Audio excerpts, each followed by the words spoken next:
welcome to this week's Open Boat. I'm your host, Jenny Ackerman, here with Frank of Gabriel Tackle Co. in Brick, New Jersey. He was so kind enough to allow me to come into his shop and do a seminar on first alarm stripers. Now it is October, so we're kind of getting into the swing of things of seeing some stripers caught off the surf at night. But Frank is going to give you a little rundown specifically on the whole striped bass, status quo, voice your opinion type gig, and talk more about some hot lures that you would use to get into the fall run season. So, Frank? Well, first of all, I'm going to start off, I guess, with the whole political part of this, with the striper closure possibly. Hopefully it's not going to happen. If it does, it's going to devastate the industry a lot all the way around, not just the tackle shops. It's going to hurt the manufacturers, distributors, everybody's going to hit with this. The other issue, too, is I don't understand is why don't they close down commercial fishing? I'm just so worried about the striped bass population. Why is there, I think it's 9 states, if I'm correct, that's still open with it. It doesn't make any sense. I would shut that first. The other thing they need to take care of is get their signs straightened out. Yes. They have admitted to 35 to 40% off in many meetings, right in the public. So that's another thing that needs to be addressed. The other thing is, too, the bunker. Mm-hmm. The bunker boats, the bunker population being decimated in this area. And that's causing a big problem. So until they address that and go after that stuff, I can't see them even trying to tell us we need a closure, especially with the population being so enriched as it is. It's been in the last 3-4 years. I've been fishing some 17 years old. I'm 54. I'm an old man. No. So I never seen striped bass as prevalent as we have now. So it doesn't make any sense in what they're saying or where they're getting their numbers from. Fish do migrate, fish do move. Let's face it, they didn't even know stripers went offshore, or they didn't believe the offshore captains when they were telling them they were catching stripers 60 miles offshore until the tags were put on by Ray Research and the Fisherman. Yes. So that proved a lot right there. Now, why isn't the states doing that research? Why is a private company and a magazine doing that? So it's kind of pathetic what's going on. It needs to be fixed. Everybody needs to voice their opinion. Otherwise, we're not going to have a fishery. Yes. And it continues to go on with the sea bass. They closed Fluke down on us on Thursday. Why didn't they do it on a Sunday? Yeah. Then open sea bass up on a Monday. Mm-hmm. That would have made sense, but we don't do that. So the biggest thing I guess you can say from every level of the fishery, from just your average surf caster that works the 9 to 5 to your tackle shop owner, the biggest thing you can do is voicing your opinion. That's the one thing that if you want something done, do it yourself by voicing your opinion. It's bad news bears when the thought of closure. People can't fish, tackle shops can't survive, they can't feed their families. Same thing with fishermen who still keep their slot stripers. It's a scary world we're living in with this. And the biggest thing, I always say, be the change you want to see. So the biggest thing with this striped bass situation is voicing your opinion. That is correct. You gotta get out there and open your mouths. Open your mouths. Don't yell at people for mugging your spot. Yell at the government to get their acts together and start looking into the science and looking into further research with tagging and all of that. Yeah. So thank you so much for voicing your opinion on that. Oh, anytime. And now we're going to get into the fun stuff, getting into the fall run season. So Frank, for beginners out there or people who want to hit the surf after they watch this video and try to target some stripers, what are some of your go-to lures that you have inside?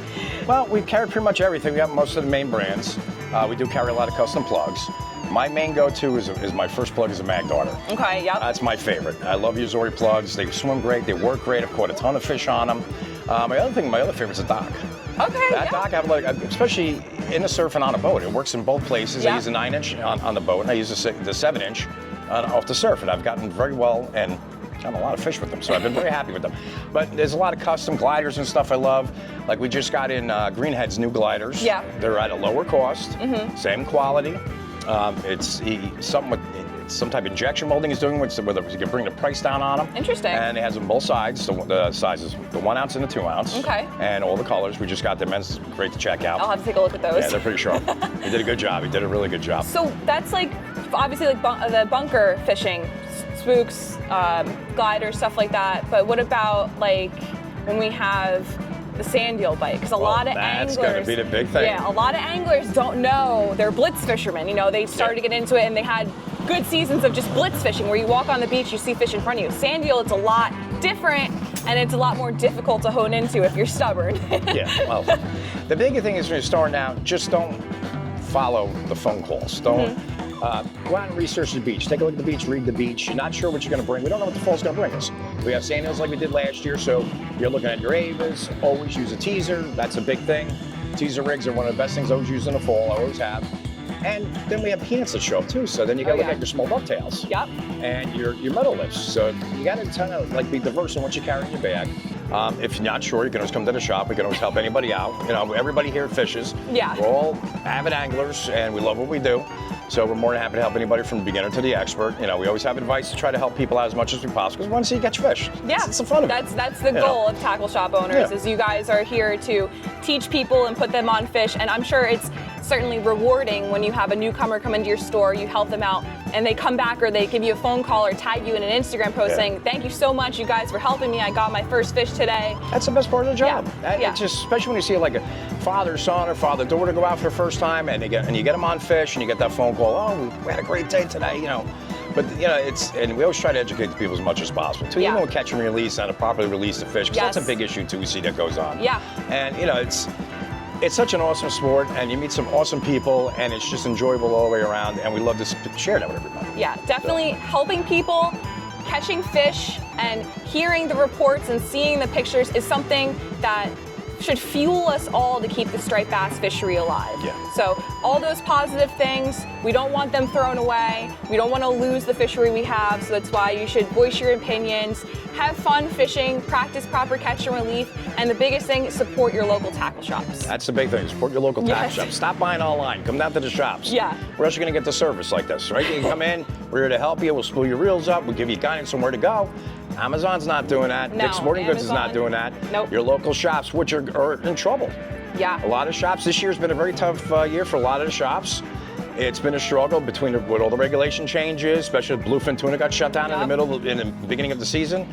It's scary what's going on. So you got to kind of look at the whole avenue of what's going on and say, you know, we're the ones who donate to your football teams. We donate to your local, all your sports, the PTAs, the local clubs all the time. We're the ones who donate to that.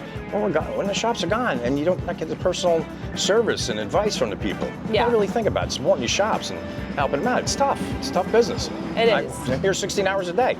Yeah. You know? And it's like, hey, I love it. If I didn't love this, I couldn't imagine owning a shop. It'd be, you know, it's tough being a fisherman, working all the time. Yeah. Everybody else is having a good time, enjoying themselves, catching tuna, catching the stripers off the beach. I surf, fish, I own a boat.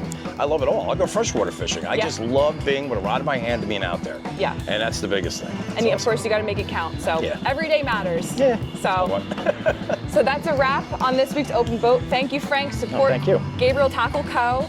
Support your small businesses. Stop in and see them. They're right here in Brick, New Jersey. And if you didn't see my seminar, maybe I might have another one with you guys, hopefully. Yeah, definitely. Maybe if I don't get kicked out, but nah, you won't get kicked out. We'll see you guys around. See you in the surf. And if you stop in at Gabriel's and you get some tackle, make sure you tag him on Instagram if you get a nice fish on their stuff. So thank you, and we'll see you guys on next week's Open Boat.